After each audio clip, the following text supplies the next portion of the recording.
तुम क्यों रोती हो? ये सब तुम्हारी वजह से तो हुआ है। मैंने क्या किया जी?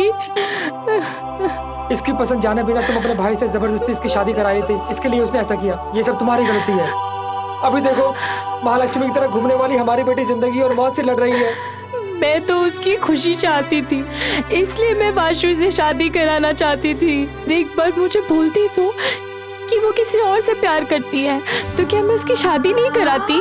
मैं थोड़ी ना जबरदस्ती उसकी शादी कराती, मैं भी तो एक माँ हूँ ना। ठीक है, बस करो, जो हुआ सो हुआ। ठीक होने के बाद मेरी बेटी अपनी मनपसंद के साथ शादी कर सकती है, समझ गई तुम? ना सब होने के बाद मैं क्या कहूँगी? जो आप चाहे वैसा ही होने दीजिए, लेकिन एक बात है, ये बात हम दोनों के बीच में ही रहनी चाहिए और वाशु को बिल्कुल पता नहीं चलनी चाहिए। ठीक है। ये सब आपकी वजह से हुआ है जी। अगर उसे कुछ हो गया ना तो मैं भी उसके साथ ही मर जाऊंगी, फिर तुम अकेले ही आराम से रहना। मैंने क्या किया है?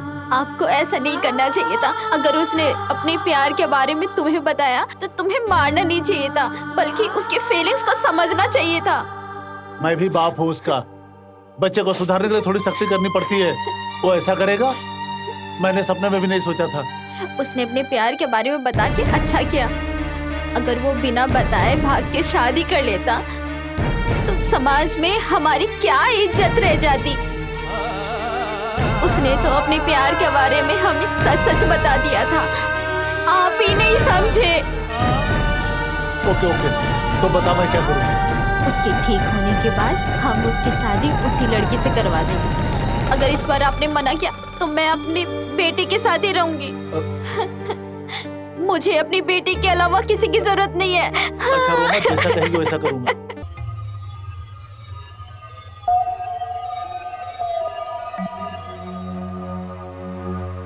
ऊंचाई से गिरने की वजह से सर में बहुत चोट आई है, जिसके कारण ब्रेन सेल्स डैमेज हो गया है। उसकी जान को तो कोई खतरा नहीं है, लेकिन वो पुरानी बातें सारी भूल चुका है। जनरली इसे हमारी लैंग्वेज में एमेनेशिया कहते हैं, लेकिन एमेनेशिया के भी डिफरेंट टाइप्स हैं। डिफरेंट टाइप ऑफ एमेनेशिया का मतलब? इसे पेट्रोक्रेट एमेनेशिया कहते हैं। इस पार्टिकुलर एमेनेशिया में अगर मरीज को पुरानी बातें याद दिलाए तो पुरानी बातें याद आ जाएगी। अगर उससे पुरानी बातें ना याद दिला जाए तो उसकी याददाश्त कभी वापस नहीं आएगी। उसके माइंड में सब कुछ रहेगा। फॉर एग्जाम्पल, मैं तुम्हें बताता हूँ, ये देखो, इस रोज को हम रोज ना कहे तो उसके माइंड में एस्टेब्लिश नहीं होगा। और अच्छी तरह समझाऊं तो वो लोग अभी अभी पैदा हुए बच्चे की तरह होते हैं। मतलब? अभी आपका डाउट मुझे समझ में आ गया। उन लोगों की कूदने की बातें और उनके प्यार की बातें अगर उन्हें ना बताया जाए तो हाँ जी, यस, कुछ याद नहीं रहेगा। डॉक्टर साहब, मैं अपनी बेटी को प्यार की बातें और सुसाइड की बातें मैं उसे नहीं बताना चाहती। समझूंगी कि पनौती यही खत्म हो गई। डॉक्टर साहब, उसे उसके प्यार के बारे में बता के उसका दिमाग नहीं खराब करना चाहिए। देखिए, वो हमारा इकलौता बेटा है। हम नहीं चाहते कि वो किसी फालतू चीजों में पड़े। दरअसल हम उसकी शादी कराना भी नहीं चाहते। ऐसा मत बोलिए जी। फिलहाल हम सब ये पुरानी बातें उसके सामने नहीं लाएंगे और आप किसी भी हाल में ये बात वेनिला के सामने नहीं लाएंगे। सुनिए जी, एक डॉक्टर होने के नाते मैं ऐसा नहीं कर सकता। मरीज को ठीक करना मेरा फर्ज है, लेकिन अगर उनकी याददाश्त को वापस नहीं लाया गया तो बहुत मुश्किल हो सकती है। साहब, मैं आपके सामने हाथ जोड़ती हूँ, आप मुझे इस तरह की एडवाइस मत दीजिए। अगर आपने ये बात वेनिला को बताई तो मैं इस हॉस्पिटल पे केस कर दूंगी और किसी को नहीं छोड़ूंगी। ऐसे पागलपन की हरकतें मत कीजिए। मुझे आपके खिलाफ जाने का कोई हक नहीं है, लेकिन एक बात बोलूं, आप जितना जल्दी हो सके वेनिला की शादी तय कर दीजिए, लेकिन उसका ट्रीटमेंट जारी रखना पड़ेगा और उसे रेगुलर चेकअप के लिए हमारे पास भेजना पड़ेगा। ठीक है डॉक्टर साहब, जरूर भेज देंगे। चंदू को कल से पुरानी बातें याद दिलाइए। मैं फोटो दिखाई थी ना, तुम इसे बहुत पसंद करती थी और बचपन से ही तुमने वाशु की पत्नी होने का फैसला किया था। हेलो, कैसे हो तुम? This is for you. Thank you. सुनो, हम कुछ नहीं करेंगे, सिर्फ उसको उसके प्यार की याद दिलाने की कोशिश करेंगे। तो चलो उसको उसके प्यार की याद दिलाते हैं। Okay okay. ए चंदू, इस घर को ध्यान से देखो और याद करने की कोशिश करो। हाँ, ये तुम्हारा घर है ना? मैं बहुत अच्छे से जानता ये हूँ। मेरा घर है। मैं मर जाता हूँ, मैं मर जाता हूँ। बस करो यार। क्या करे तुम लोग यहाँ पे? कुछ नहीं अंकल, हम लोग क्रिकेट खेल रहे थे तो खेलते खेलते बॉल यहाँ चली गई थी। हम लोग बॉल ढूंढ रहे थे बस। ये झूठ बोल रहा है पिताजी। ये मुझे यहाँ पर लाकर ये घर दिखा रहा था और पूछ रहा था कि ये घर किसका है पिताजी। तुमने बताया क्या? नहीं पिताजी। इधर आ। चल तू। दोबारा दिखाई दिया तो जान से मार दूंगा। आप वाइजैक के लिए तुरंत ट्रांसफर मांगिए, हम वहीं जाकर शिफ्ट हो जाएंगे। ऐसी बात क्यों कर रही हो? अगर वो यहाँ रही ना तो उसे पुरानी बातें सारे याद आ जाएगी, इसीलिए हमें वाशु के पास चले जाना चाहिए। शारदा, सुबह इसके फ्रेंड्स वेनिला का घर दिखाकर इसे याद दिलाने की कोशिश कर रहे थे, कुछ समझे तुम? उसकी याददाश्त आई क्या? नहीं शारदा, ऐन वक्त पे मैं वहाँ पहुँच गया था, वरना उन लोगों ने याद दिलाने की पूरी कोशिश की थी लेकिन उसे कुछ याद नहीं आया। शारदा, इसका यहाँ रहना ठीक नहीं है, हम इसे तुम्हारे भाई के पास भेज देते हैं। तुम अपने भाई को ठीक से समझा दो, उसका ठीक से ख्याल रखो।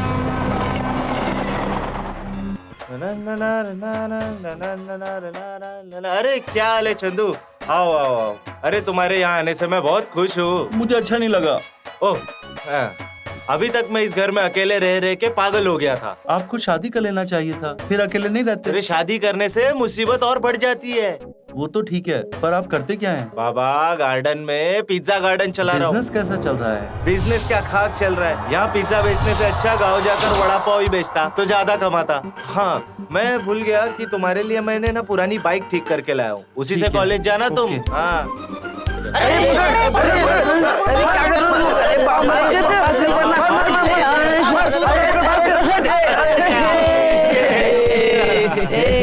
अरे भाई तुम बहुत अच्छा खेल लेते हो। एक दिन बहुत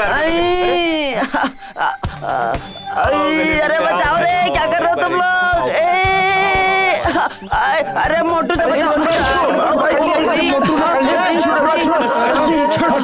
कौन हो तुम भाई? पर घर पे भाई। घर तो ठीक है लेकिन तुम जैसे फैन हो तो मैं मर ही जाऊंगा। भाई सही है भाई, आप फिल्म इंडस्ट्री में इतने बड़े हीरो बनोगे कि एक दिन का 6 करोड़ लोगे भाई। भाई तुम बहुत बड़े सुपरस्टार बनोगे और बड़ी बड़ी। अच्छा भाई चिरंजीवी की तरह सुपरस्टार बनोगे। क्या बात है?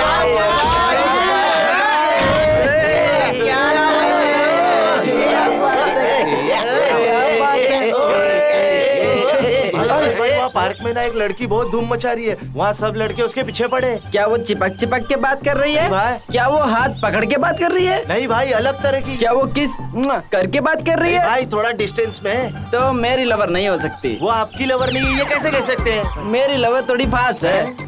हमारी लवर क्या फिर लूज कैरेक्टर है भाई? नहीं रे, वो थोड़ी शर्मीली है, वो कोई कुछ भी कहे मना नहीं करती, बहुत अच्छी है। ये बाइक पर आ रहा है? ए, कौन है रे ये? भाई जूनियर लगता है, पहली बार जैसे आते वैसे ही आ रहा है। हाँ अच्छा, मैं इसको देखता हूँ।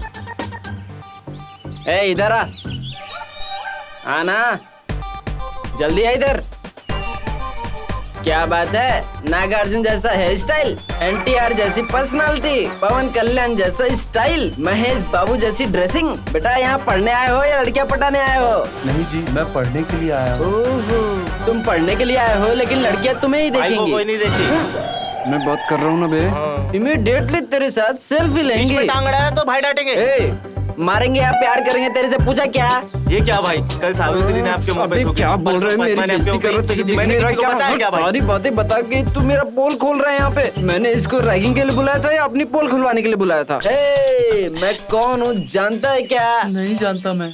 बता रहे इसको। भाई कौन है तुम? ये भाई का नाम लेते ही लोग ठीक देते और लड़कियां इनके नाम पे थूक देती है। अरे ये बहुत बड़े भाई है, ऐसे भाई है। अरे वो मुंह से निकल गया था, सॉरी भाई। बेटा तू बाद में मिलना, तेरे को देखता हूँ। अरे तू नहीं जानता, जब से कॉलेज बना है भाई इसी कॉलेज में पढ़ रहे हैं। ये कॉलेज बंद होने तक यही रहेंगे। होगा क्या? तू ज्यादा सड़ा बन रहा है क्या? हाँ, फूल इधर ला। ये फूल पकड़ो और वो लड़की जो आ रही है ना उसको देकर आई लव यू बोल। वो मारेगी? अरे चुम्मी देगी, जा दे उसको। अबे यही रैगिंग है, जा दे उसको। समझ में नहीं आ रहा? जा दे उसको, चल चल। एक्सक्यूज, ये आपके लिए। ये तो बहुत खतरनाक लड़की है, आज देख इसका क्या होता है। मेरे लिए? What a surprise! I love you so much. क्या कर रही हो? उन लोगों ने दिया ये फूल मेरी तरफ से नहीं है। उसने दिया है। छे। और फूल लड़कियों को देना है। नहीं भाई, तू फूल देगा तो सब लड़के ले लेंगी। तू जा यार, जा यहाँ से। ओके। अरे मुझे माफ कर दे, तू जा यहाँ से, जा। अरे मैं फूल देता हूँ तो कोई लड़की नहीं लेती, क्या है इस लड़के में? अरे फूल देगे तो क्या ले लेगी, मेरी तरफ फेस वैल्यू नहीं। अच्छा, तुम्हारी तरफ?